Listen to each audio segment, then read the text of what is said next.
Je suis Olivier Desmaîtres des éditions Do. Deux romans sont à paraître aux éditions Do en fin d'année. Deux textes littéraires, deux textes qui font donc de la langue leur terrain de jeu. Le premier, qui sortira fin août, a pour titre Mexicayotl.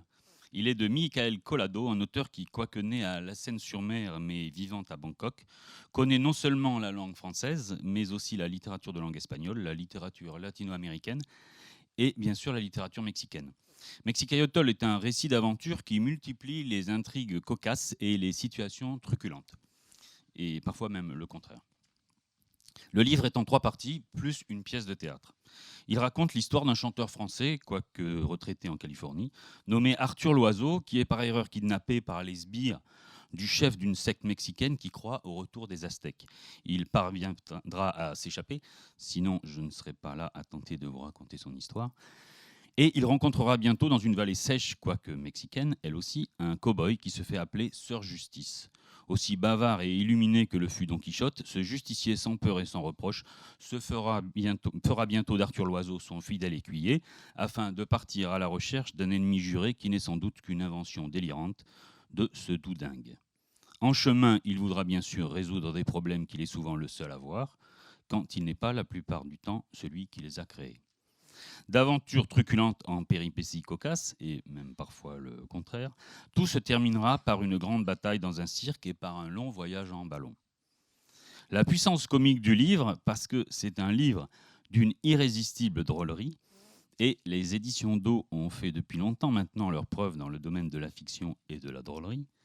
Cette puissance comique repose sur ce qui est le ressort même de la fiction, deux individus qui ne voient jamais le monde de la même façon, deux personnages qui ont compris que la réalité n'est jamais qu'une des multiples facettes de l'imagination. Si Mexicayotl prend ses sources dans Don Quichotte et les grands récits picaresques de la littérature espagnole, mais aussi dans leurs versions plus modernes que sont un grand nombre de westerns, il est aussi et surtout un roman pour les amoureux et les amoureuses des jeux de langue. Tout au long d'un récit qui avance avec une magnifique, quoique baroque, fluidité, Michael Collado joue en permanence avec les mots, avec les genres littéraires, avec les figures de style, au point de donner l'impression au lecteur, et même souvent à la lectrice, qu'il invente sa langue pour les besoins de son roman, ce qui est le propre des grands écrivains. Pour toutes ces raisons, Mexicayotl est un livre dont on ne sort pas indemne.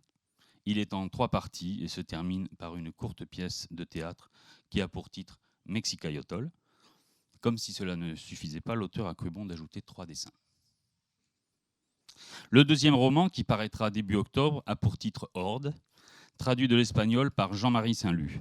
Il est de Ricardo Menéndez Salmón, originaire des Asturies, dont l'œuvre est déjà bien connue en France grâce aux éditions Jacqueline Chambon et aux éditions Do qui ont publié en juin 2020 La Nuit féroce. Celles et ceux qui ont lu ce conte très noir aux allures de tragédie grecque savent combien il maîtrise la forme courte, connaissent sa capacité à y faire entrer les grands thèmes qui l'habitent depuis longtemps, sa réflexion sur la violence et sur le mal en particulier, et ont pu mesurer à quel point il est aussi un grand styliste, même, surtout devrais-je dire, quand sa langue est traduite en français par Jean-Marie Saint-Lut. Le livre, explique Menéndez Salmón dans un entretien à propos de son roman, est une grande réflexion sur le sens du mot, sur la façon dont il est ce qui nous définit et qui subit plusieurs crises. D'une part, le mot n'est peut-être plus la forme de communication privilégiée que nous possédons, car depuis les années 50, nous vivons dans une constellation du visuel, et d'autre part, cela a conduit à un discrédit du mot par un usage de plus en plus vide et inepte. Horde se passe dans un monde où, à force de les pervertir, les mots ont perdu leur sens et où les enfants ont pris le pouvoir et érigé le silence en norme. La plupart des adultes n'ont plus aucun souvenir, et parallèlement à cette imposition, les enfants ont créé une religion de l'image, encodée dans un dispositif monumental qui émet sans relâche des stimuli visuels, et ils persécutent toute manifestation verbale ou écrite. Dans cette réalité sourde et muette, un dénommé il, car personne n'a de nom dans cette parabole, tente de trouver un sens à une existence consacrée depuis 10 ans à nourrir les seuls animaux de compagnie encore tolérés, que sont les singes. Or, un jour, il voit dans la cour sur laquelle donne la fenêtre de sa cuisine 2 choses qu'il pensait ne plus jamais voir. Une femme qui lit à voix haute et qui, découvrant son observateur, se met à rire aux éclats. Cette rencontre improbable déclenche chez lui un certain nombre de réflexions qui le conduiront à libérer les singes qu'il doit nourrir, mais lui n'a pas pensé à fuir et le lendemain, il sera arrêté. Je ne vais pas bien sûr vous raconter ici tout le livre, qui ne fait qu'une centaine de pages. Il n'est pas d'une irrésistible drôlerie. Faites confiance aux éditions d'O. Le plus difficile à envisager fut pour l'auteur de savoir comment écrire un texte qui parle justement d'un monde dans lequel le mot a été infecté et duquel il a disparu. Il a fini par faire le choix d'un lexique paradoxalement très soigné, très élevé, proche de la poésie. Ricardo Menéndez Salmón avoue ne jamais sortir indemne de ces histoires. Je suis sûr que vous ferez la même expérience à la lecture de Horde. Merci à toutes et à tous pour votre attention.